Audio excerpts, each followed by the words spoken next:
Que cumplieron el pacto que habían hecho de ganar los 4 partidos que se habían planteado. Sí, muy satisfactorio haber cumplido con una meta trazada. Más allá que una meta era algo que necesitábamos por compromiso y por responsabilidad también con el club y con la afición, y se cumplió, lo tomamos con, digamos, y con calma, pero sí, no podemos esconder que estamos muy contentos con lo que estamos haciendo. Ya lo había mencionado hace una semana que estábamos remando mucho desde el inicio del torneo por la falta de partidos en el calendario, y ya por eso ya nos metimos en la zona de clasificación y ya las cosas se pueden planificar un poco mejor. Esteban, ¿cuánto los motiva saber que sumaron esos puntos pero ante equipos grandes, verdad? Ustedes habían dicho que los equipos pequeños sí les habían costado, pero ahora sumarlos contra los grandes también es significativo.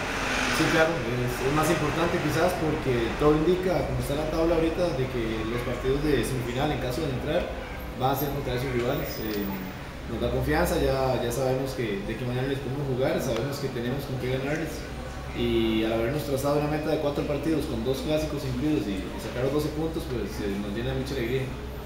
Esteban, buenos días. Tal vez comentar sobre su temporada, su momento personal ahorita, si siente que está en su mejor momento después de pasar por otros técnicos, como por ejemplo Marvin Solano, César Eduardo Méndez, ahora vos sos de titularidad, y cómo ha tomado este momento.